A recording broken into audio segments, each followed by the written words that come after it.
Evolution is the development of life on Earth. This is a process that began billions of years ago and still continues to this day.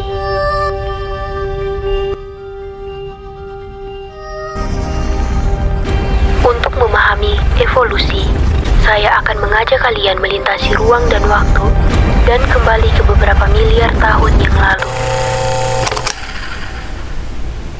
Selamat datang di 315 tahun yang lalu.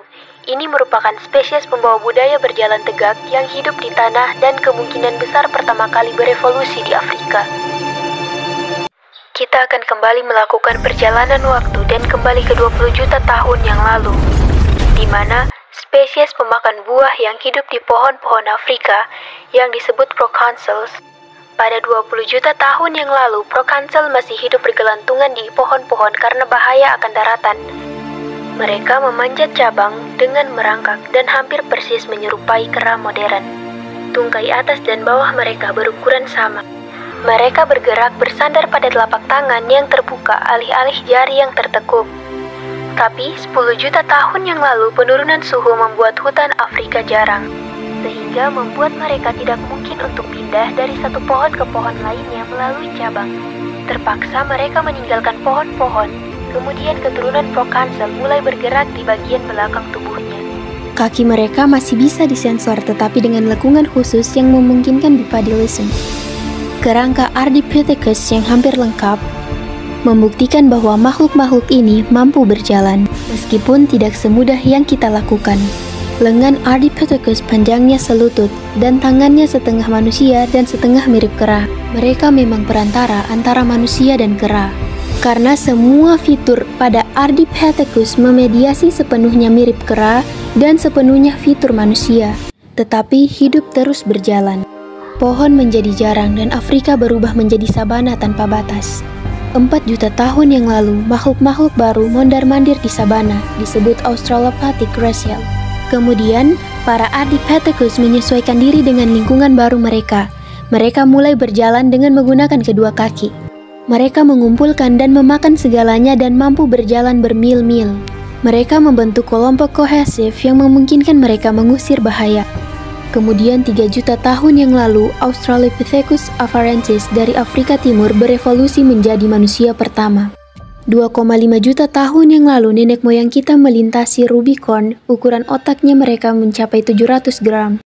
Mereka merupakan perwakilan pertama dari genus Homo habilis atau manusia praktis. Dia mendapatkan namanya karena suatu alasan, di mana Homo habilis merupakan orang pertama yang membuat alat-alat dari batu. Mereka mulai membuat alat-alat dari batu untuk mengukir daging, memotong kayu, dan mempertahankan dari pemangsa dan membunuh mangsanya. Dengan ini, kehidupan di pepohonan ditinggalkan untuk selamanya, dan sabana mendorong gerakan maju. Dunia ini berbahaya, tetapi kecerdasan memungkinkan untuk mengatasi kesulitan. The world was perilous, but intelligence made it possible to overcome difficulties. It was not power or aggression, but intelligence that protect the first human. Tadi merupakan sedikit cuplikan dari evolusi. Di sini akan dijelaskan lebih tuntas bagaimana mekanisme evolusi dan apa itu evolusi. Evolusi adalah perkembangan kehidupan di bumi. Proses ini dimulai miliaran tahun yang lalu dan masih berlanjut sampai hari ini. Evolusi menjelaskan bagaimana keragaman kehidupan akan terus berkembang. Evolusi memperlihatkan bagaimana protozoa primitif bisa menjadi jutaan spesies yang berbeda seperti yang kita lihat sekarang. Evolusi adalah jawaban terhadap rasa penasaran kita ketika kita melihat perbedaan antara ras anjing Dachshund dan Great Dane secara bersamaan. Bagaimana mungkin suatu leluhur memiliki keturunan yang terlihat begitu sangat berbeda dengan mereka? Untuk menjawab pertanyaan ini, kita akan berfokus pada kasus hewan saja, tidak termasuk bentuk-bentuk kehidupan lain seperti jamur-jamuran dan tanaman. Pertanyaan pertama kita adalah, bagaimana bisa suatu hewan bisa berkembang menjadi spesies yang baru? Apa sih sebenarnya spesies itu? Spesies adalah himpunan dari hewan di mana mampu menghasilkan keturunan antara satu sama lain. Keturunan-keturunan tersebut juga mampu bereproduksi dan seterusnya. Untuk dapat memahami jawaban tadi lebih baik lagi, kita perlu memperhatikan hal-hal berikut. Keunikan makhluk hidup terjamin melalui kelebihan produksi, keturunan, dan hereditas. Dan kunci utama yang kedua adalah seleksi. Mari kita mulai dengan keunikan. Setiap makhluk yang ada adalah unik, dan ini sangat penting untuk berevolusi. Anggota suatu spesies mungkin sangat mirip satu sama lain dalam hal penampakannya. Namun sebenarnya mereka memiliki sifat dan karakteristik yang sangat berbeda. Mereka mungkin bisa lebih besar, gemuk, kuat, atau lebih berani dibandingkan yang lainnya. Di apa sih penyebab dari perbedaan-perbedaan ini? Mari kita lihat lebih dekat lagi. Setiap makhluk terdiri dari sel-sel. Sel-sel ini masing-masing memiliki inti sel. Inti sel berisi kromosom, dan kromosom menyimpan DNA. DNA terdiri dari gen-gen yang berbeda, dan gen-gen inilah berperan sebagai pembawa informasi kehidupan. DNA berisi instruksi dan perintah bagi sel-sel, dan dapat menentukan karakteristik dan sifat-sifat yang dimiliki suatu makhluk hidup. Dan tepatnya, DNA inilah yang unik dalam setiap makhluk hidup. DNA sedikit berbeda dari tiap-tiap individu. Itulah sebabnya mengapa masing-masing individu memiliki karakteristik yang sedikit berbeda. Tapi, bagaimana rentang besar DNA terciptakan? Salah satu faktor utamanya adalah memproduksi keturunan dalam jumlah besar. Di alam, kita bisa melihat bahwa setiap makhluk hidup pada umumnya menghasilkan jauh lebih banyak keturunan daripada yang diperlukan untuk kelangsungan hidup spesies mereka, dengan banyaknya kematian dini sebagai hasilnya. Seringkali terjadi ada lebih banyak keturunan dibandingkan dengan kemampuan lingkungan menghidupi mereka. Semakin banyak keturunan yang dihasilkan akan semakin jarang perbedaan terjadi. Dan ini adalah apa yang biasanya alam inginkan, perbedaan sesedikit mungkin. Penyebab utama kedua dari keunikan individu terjadi pada hereditas itu sendiri. Hereditas itu artinya meneruskan DNA kepada keturunan. Dua faktor menarik yang ikut bermain dalam proses ini adalah rekombinasi dan mutasi. Rekombinasi adalah pencampuran acak DNA dua makhluk. Ketika dua makhluk jatuh cinta dan berpasangan, mereka menggabungkan kembali gen mereka sebanyak 2 kali. Yang pertama, mereka melakukan hal ini secara terpisah ketika mereka menghasilkan gamet, yaitu sperma dan sel telur. Gamet mengambil setengah dari gen dan mengacaknya. Setiap induk memberikan 50% dari DNA mereka, dengan kata lain, 50% dari sifat dan karakteristik unik mereka. Kemudian mereka terkombinasi atau tercampur dan hasilnya adalah keturunan baru. Keturunan-keturunan ini memiliki campuran acak dari DNA, yang tak lain adalah sifat-sifat dan karakteristik dari orang tua mereka. Hal ini akan meningkatkan keragaman dan perbedaan dalam suatu spesies lebih jauh lagi. Tetapi, mutasi juga penting untuk evolusi. Mutasi adalah perubahan acak dalam DNA. Hal ini juga dapat digambarkan sebagai kesalahan menyalin DNA yang dipicu oleh racun, zat kimia, atau dengan radiasi. Mutasi muncul ketika ada bagian dari DNA yang berubah. Perubahan ini seringkali negatif dan dapat menyebabkan penyakit seperti kanker. Namun, mereka juga dapat menyebabkan efek yang netral atau positif, seperti warna mata biru pada manusia, yang merupakan salah satu contoh mutasi acak yang netral. Dalam semua kasus, mutasi mempengaruhi gamet, yaitu sperma atau sel telur, karena hanya DNA dalam gamet akan diteruskan kepada keturunannya. Ini juga merupakan alasan mengapa kita melindungi organ seksual kita ketika menjalani proses sinar X, karena bagian lain dari tubuh tidak berisiko. Singkatnya, dalam proses hereditas, semua makhluk meneruskan karakteristik mereka kepada keturunannya dalam bentuk DNA. Rekombinasi dan mutasi mengubah DNA sehingga setiap anak terlihat berbeda dengan saudara-saudaranya, dan menerima campuran acak dari karakteristik orang tuanya. Kata kuncinya adalah acak. Semua proses-proses ini berdasarkan pada peluang. Rekombinasi acak dan mutasi akan menghasilkan individu dengan campuran acak dari sifat-sifat dan karakteristik, di mana secara berturut-turut bercampur sifat dan karakter tadi secara acak dan meneruskannya. Akan tetapi, bagaimana bisa terjadi ketika semua makhluk hidup dapat menyesuaikan diri dengan lingkungan mereka dan begitu sempurnanya?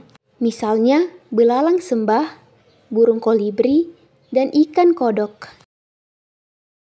Jawabannya ada pada poin kedua, yaitu seleksi.